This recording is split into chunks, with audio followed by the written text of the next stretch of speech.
"Bonfire, there's a fire! Bonfire, there's a fire! Bonfire, there's a fire!"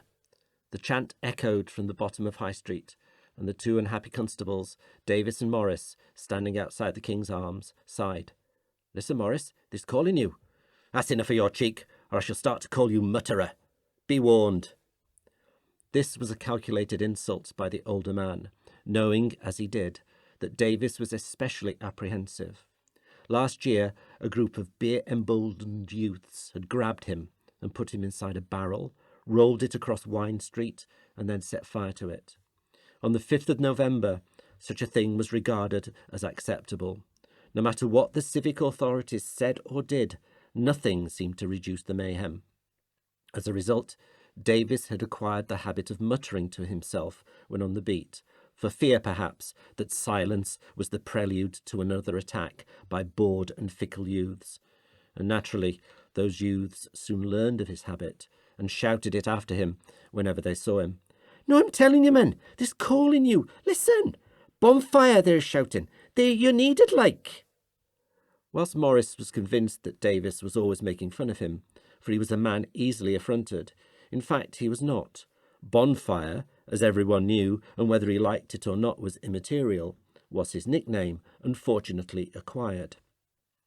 He'd begun his working life as a sailor on the ships in the copper trade, working between Swansea and Valparaiso in Chile. After a particularly difficult trip around Cape Horn, during which 3 of his colleagues had been washed overboard, he had sought more stable employment as a police constable on land. From copper to copper, he liked to say. The ship, battered and splintered by the mountainous waves of the South Atlantic, had stopped, exhausted, in Montevideo, where a drunken Morris had been inexpertly tattooed in a filthy back street. On the knuckles of his left hand there was the word love, and on the right, heat. Who was responsible for the spelling mistake had never been established. But once the boys of St. Thomas heard about the constable with heat on his hands, and once it had been confirmed by those who could read, he became known as Bonfire, and the more he slapped those boys who shouted it after him, the more they used it. But Constable Davis was right. That is what they were doing now. They were calling him, because there was in fact a fire, and it was consuming the Southern Seas Shipping Agency on Castle Street, and was threatening to spread to adjacent buildings. One of the boys from the hat stand gang, Alfie Woods, had been sent running up High Street with the news that there was a building afire, but they both regarded it as a trick that would end with at least one of them in a barrel. Consequently, by the time the constables saw the column of black smoke and the red glow of the flames in the night sky, it was too late. Baglow, the reporter, was there before them, of course. He seemed to have his own independent and much more efficient information network. More importantly, though, Buck was there too, having seen the flames from St. Mary's, where a group of boys had been throwing firecrackers at the vestry, and he was able to bring some authority to the incident. Sadly, though, by the time Alfie took another message up to Sergeant Ball to tell him to deploy the fire engine, and by the time they collected Mr. Gibson the turncock so that he could turn on the water supply to allow the hoses to work, it was too late. The pressure was poor, the fire engine itself was miserably underpowered, and Buck knew that there was nothing that could be done to save the old timber building. Their attention must be focused on preventing the fire from spreading. Plumes of sparks, shooting up into the sky and dispersing into the smoke, had attracted a large crowd which gathered to enjoy the show.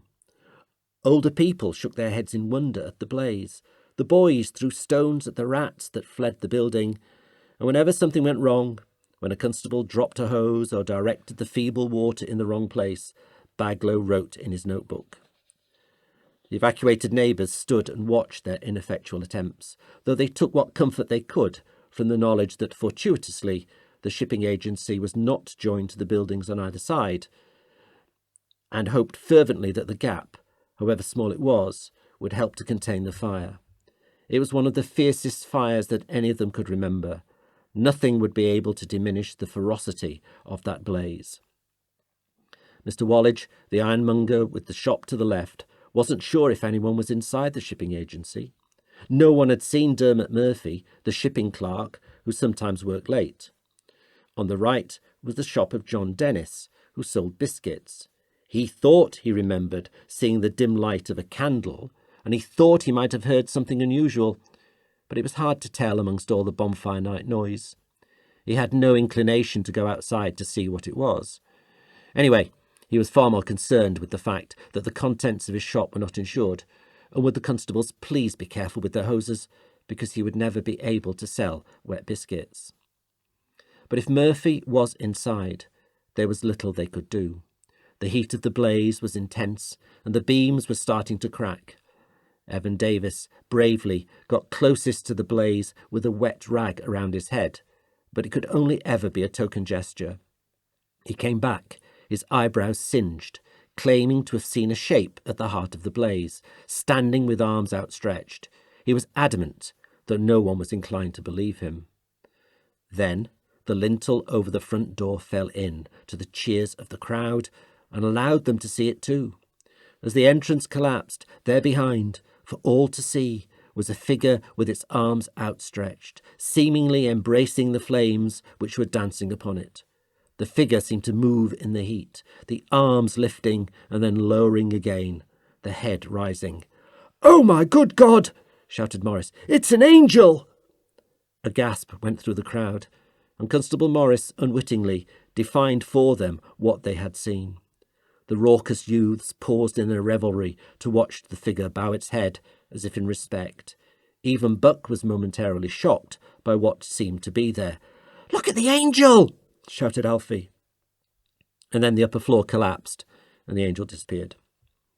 The decades of accumulated dust and filth, the wet beams of the inadequate roof, and the haphazard slate tiles when they collapsed, did more to suppress the flames than the constables had managed, and gave them a more clearly defined area at which to point their hoses. Soon the fire was under greater control. The hat-stand gang walked away, their night of misrule undoubtedly their best ever. A house burnt down, the fire engine out, constables to laugh at, and an angel in Swansea. Throwing stones at the town hall just wasn't going to cut it in the future. It seemed so childish in comparison.